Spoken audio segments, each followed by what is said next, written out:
दोस्तों, स्वागत है आपका मेरे YouTube चैनल इंग्लिश बाबू पर। और आज मैं फिर हाजिर हूँ आपके साथ एक नई स्टोरी लेकर।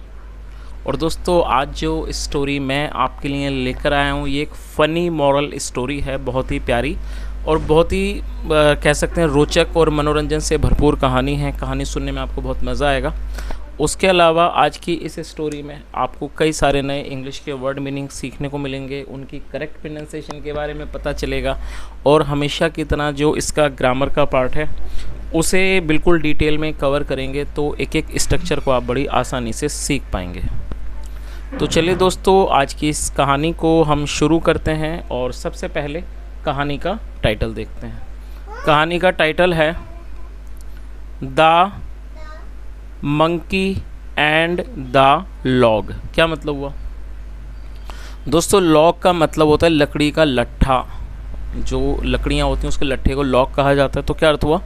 The monkey and the log मतलब कि बंदर और लट्ठा। तो दोस्तों, ये आज की इस कहानी का टाइटल है, शीर्षक है। और अब मैं इसे पढ़ना शुरू करता हूँ। आपसे रिक्वेस्ट है कहानी को बिल्कुल ध्यान से सुने, और यदि आज की स्टोरी में आपको कोई नया वर्ड या फिर ग्रामर का नया स्ट्रक्चर देखने को मिले तो आप उसे नोट भी ज़रूर करें। तो चलिए इसको शुरू करते हैं। Once some monkeys were sitting in a tree। क्या मतलब हुआ दोस्तों? ये जो वाक्य है ये पास्ट कॉन्टिन्यूस का वाक्य है, और जब हम पास्ट कॉन्टिन्यूस का कोई भी वाक्य बनाते हैं तो वहाँ पर वॉज या वर्ब का प्रयोग हेल्पिंग वर्ब के रूप में किया जाता है और साथ में वर्ब की फोर्थ फॉर्म लगाई जाती है। जब हमारा सब्जेक्ट प्लूरल नाउन होगा तब उसके साथ हमें वर्ब का यूज़ करना होता है। तो क्या अर्थ हुआ? वंस एक बार, सम मंकीज़ कुछ बंदर, वर सिटिंग बैठे हुए थे, इन ए ट्री एक पेड़ पर। तो इस पूरी लाइन का क्या अर्थ हुआ? Once some monkeys were sitting in a tree मतलब एक बार कुछ बंदर एक पेड़ पर बैठे हुए थे।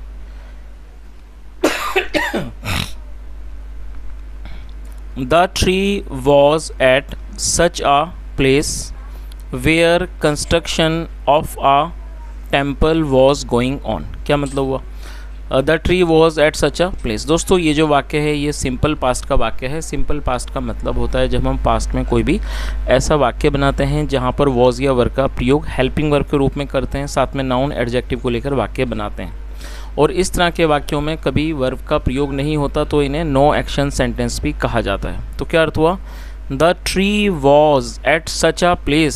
सच मतलब ऐसा, मतलब जो पेड़ था वो एक ऐसे स्थान पर था, वेयर जहाँ, construction of a temple. Construction का मतलब निर्माण, जहाँ पर एक मंदिर का निर्माण वॉज गोइंग ऑन चल रहा था। तो इस पूरी लाइन का क्या अर्थ निकला? The tree was at such a place where construction of a temple was going on मतलब कि पेड़ एक ऐसे स्थान पर था जहाँ पर एक मंदिर का निर्माण चल रहा था। A carpenter was sawing a huge log. दोस्तों, आप इसे नोट कर लीजिए। सो का मतलब होता है चीरना, काटना, उसे सॉ कहते हैं। और ये भी हमारा पास्ट कॉन्टिन्यूस का वाक्य है जहाँ पर रहा था, रही थी का प्रयोग हेल्पिंग वर्ब के रूप में किया जाता है। तो क्या अर्थ हुआ?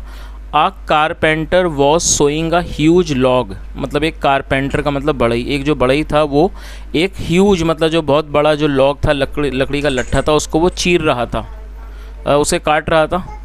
To cut it into two parts, उसको दो हिस्सों में काटने के लिए वो उसको चीर रहा था। आगे देखिए।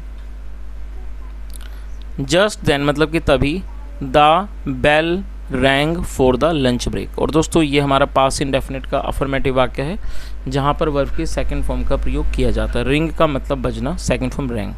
जस्ट देन मतलब होता है तभी, द बेल जो घंटी थी, रैंग वो बजी, फॉर द लंच ब्रेक के लिए। तो इस पूरी लाइन का क्या अर्थ हुआ? Just then the bell rang for the lunch break मतलब तभी लंच ब्रेक के लिए घंटी बजी।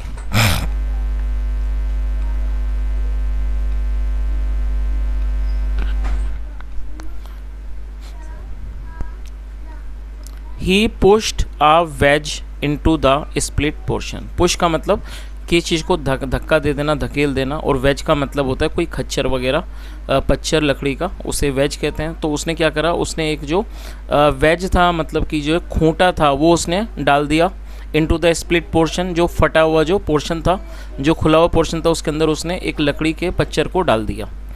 Of the half sawed log, किसके अंदर, जो आधा कटा हुआ मतलब चिरा हुआ जो लॉग था लकड़ी का, उसके अंदर उसने एक लकड़ी के पच्चर को डाल दिया।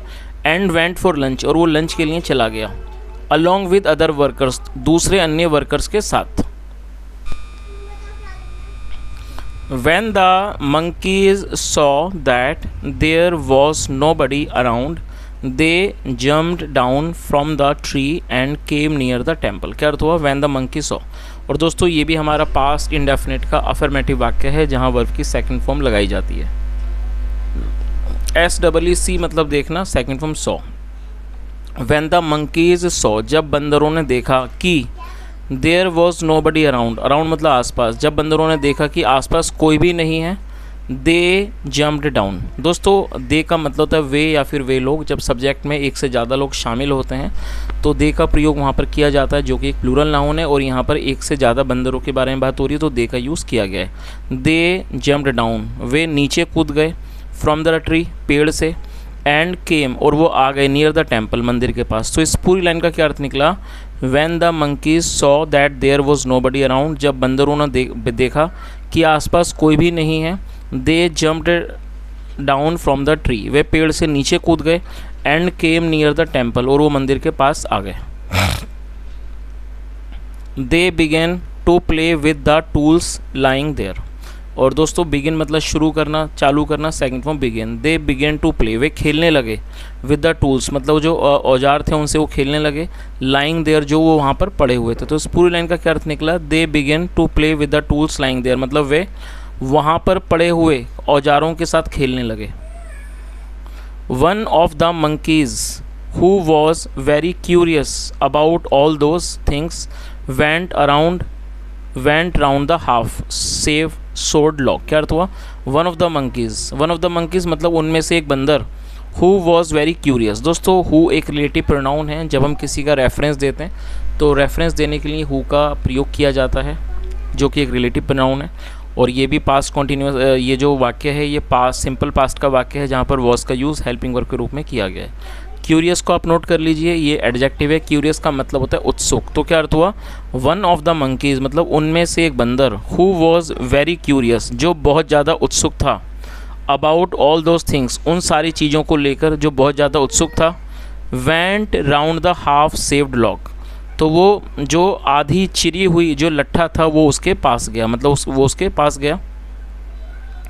Then sat on top of it और उसके बाद वो बैठ गया। सिट मतलब बैठना, second form sat. Then sat on top of it फिर वो उसके ऊपर बैठ गया।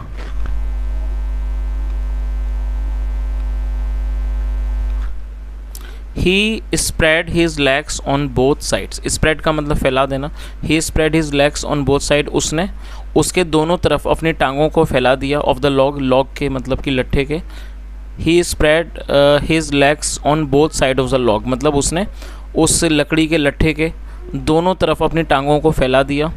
वेयर एज जबकि हिज टेल डेंगल, डेंगल का मतलब लटकी हुई, जबकि जो उसकी पूंछ थी वो लटकी हुई थी थ्रू द स्प्लिट पोर्शन मतलब जो कटा हुआ जो पोर्शन था, हिस्सा था उसके मतलब उसके माध्यम से उसके बीच में से जो उसकी पूंछ थी वो लटकी हुई थी।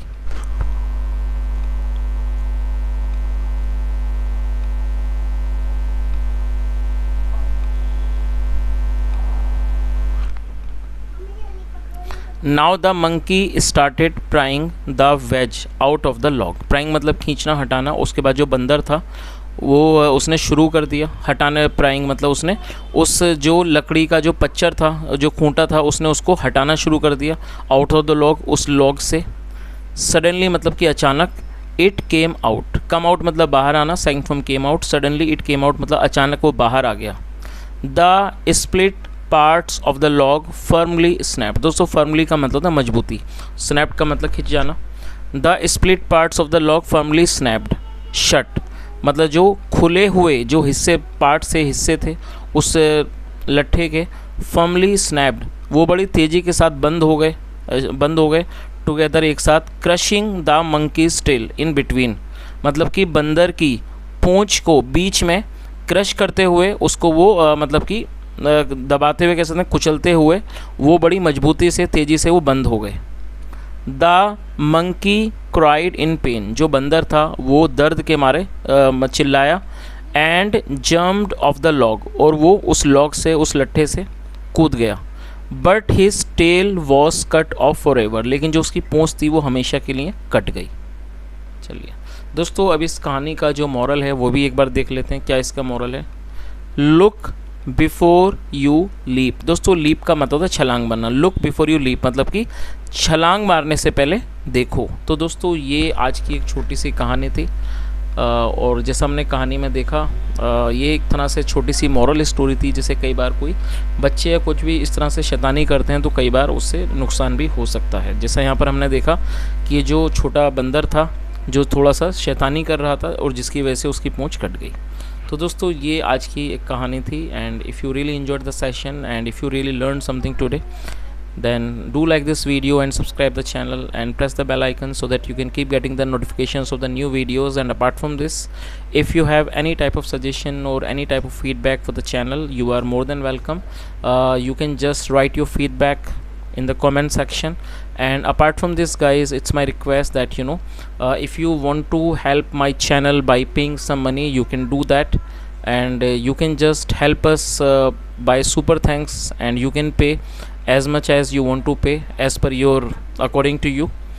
And thank you so much for listening. Have a nice day and bye.